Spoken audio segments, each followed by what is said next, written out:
All right, music fans, welcome back. Harmless Me here, talking about real music and a music legend and somebody who happens to be a friend of mine. It's just surreal. But I'm going to go with it. And of course, I'm doing this in real time for a few real people out here, just like you and just like me. If you told me in like 1990 that I would be friends with Eric Clapton at any point in my life, like I would have conversations with him and interview him, me, a washed up failure in 1992, I would say, yeah. I'm going to go sell stereos now. Have a nice day. So, anyway, yeah, Eric Clapton has a new album coming out. He was on here on this little platform a couple weeks ago. So, you might want to scroll back and find my interview with Eric Clapton. We do talk about his new album called Meanwhile. It's set to drop on October 4th. And then eventually next year, you'll get the CD version and the vinyl version of the album. 14 songs. Let me say this. I don't have a physical copy of the album. All right. But 14 songs, 8 collected from singles that Clapton has released over the past few years, including one of my favorite songs, Pompous Fool, and the misunderestimated Heart of a Child. To quote George W. Bush, the song is misunderestimated. One Woman was released as a single. And I got to tell you, if this were 1998, this would be getting a ton of radio airplay, just all over the place. Rock stations, classic rock stations, adult contemporary stations. I don't hear this anywhere. I mean, out of the gate, this should be all over the place, but it's the year 2024. So what we do now is we surf the web and we look for great music to listen to. We don't listen to radio because radio has become a repetitive, unimaginative joke. All right. I mean, and Eric sounds fantastic, whether you like his politics, whether you like his takes on those super safe and effective products. By the way, just a little sidebar here. So the Surgeon General here in the state of Florida, his name is Dr. Joseph Ladapo.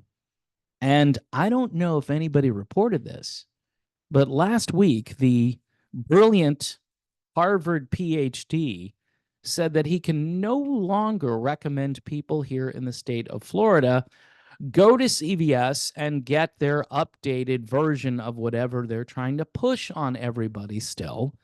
And of course, if you look his name up, you're going to get conspiracy theorist. And the CDC says that he's a dangerous man. Okay. All right. The PhD from Harvard, he's a dangerous man. Anyway, if you're in the state of Florida, his recommendation is you don't go to CVS. You don't go to Walgreens. All right, back to Clapton. So you've got collaborations with, of course, Van Morrison. I love the stuff that he did with Van. All right. Jeff Beck and their version of Moon River, which is fantastic, and just a whole bunch of other great collaborations on this album. This is Eric's first album that's not a Christmas or holiday album since I think it's 2016, and the album he did called I Still Do, which, by the way, is another fantastic album that classic rock and everybody else completely skipped over. I mean, it's only Eric Clapton, right? I know his ranking now as a guitarist, he's fallen way behind Joni Mitchell, okay? And he's ranked way down the list. All of a sudden, this happened. And Joni got so much better in the last few years, and hence this is why she's climbed up the charts, whereas Eric, especially after that whole pandemic thing, and Eric refusing to get number 3, he got the first 2. He didn't want to get a third, and so, yeah, that put him in the doghouse. And then later on, Eric even got to the outhouse because he told concert venues that he didn't want people to have to get a QR code to attend his concerts. Oh, the horrors. How could he? What a betrayal of common sense and decency for him to want people to have, freedom. It's just, I hear all about freedom today, freedom to do this, freedom to do that, but not freedom, to not do what the government tells you to do in this particular instance. I know people are fighting all over the country to have freedom to kill, right? To kill, preborns and so forth. But, you know, freedom from, getting this wonderful, safe, and effective product, which hasn't proven to be either one of those things, no freedom there. And if you push back a little bit, what I have noticed, though, there is a slightly different tone from the media where they're not doing the cut and paste journalism. In other words, they're not saying a couple of years ago, that Eric Clapton was resistant. He was hesitant. He was putting out dis and misinformation a few years ago. Nope. I've noticed that they're just talking about the album. Maybe they're mentioning that he has an anti-lockdown song. And people have such short attention spans that they're forgetting. What does that mean? What's a lockdown? I don't understand. What's he complaining about? I mean, I don't mind being locked down. It's terrific. Everybody should be locked down. It's great. Do you know the collateral damage that did to humanity that they're not really talking about very much? The kids who lost at least a year, maybe 2 years of learning and then socialization and all these wonderful things that the media used to tout and used to say were very important. But now you have to take one for the team. You have to do it for the greater good.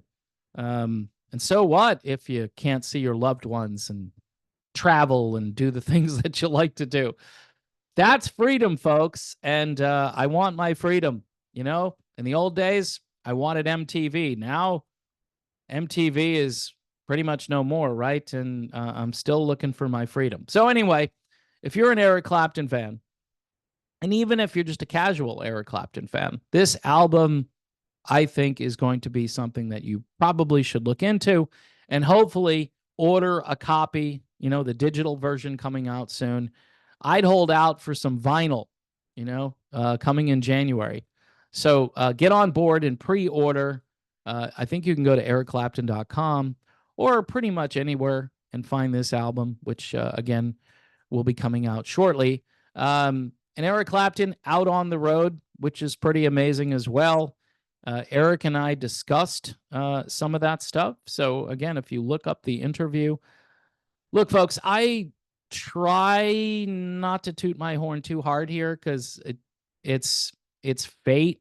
It's good fortune. It's the Lord looking down and saying, yeah, I'm going to let Eric Clapton talk to this guy, or for some reason that's going to happen. And I still don't understand it, but I'm grateful for it. I'm grateful for my friendship with Eric. I can say this about Eric Clapton. He doesn't trust a lot of people. So he and I have that in common. I can't play guitar. I can't sing. I can't write songs. So the only thing he and I have in common is I don't think we trust a lot of people. So yeah, that's it. That's literally it. So anyway, folks, that's the video. You could check what the media is saying. It's pretty straightforward this time around. They did completely, except for like one, I think maybe 2 websites that I checked out actually did a little snippet on my talk with Eric, and that was it. Again, if this were, Rick Beato or somebody from the industry, somebody on the inside, it'd get millions of views and it would be heralded as the greatest interview ever. But because it's me, it really sucks. So let's just be honest. It sucks because it's me. Anyway, folks, thanks for watching and for listening to all of my crazy rants and ramblings. Thanks for being here. Patreon, YouTube memberships, buy me a coffee. If you like the content, the only way we can kind of go around the censorship is to support the things that we like and we believe in. I do it. I support the things that are off the beaten track, whether it's $1 a month or $5 a month. I can't spend too much because obviously, revenue isn't exactly up compared to this time, say last year or 2 years ago or 4 years ago, where I thought this was going to be something that could be, very lucrative. But now we're back to where I was, say, in 2018. But I want to thank everybody on the various platforms. Buy Me a Coffee has been great, Patreon, and also YouTube memberships. Again, thanks, and I will see you soon.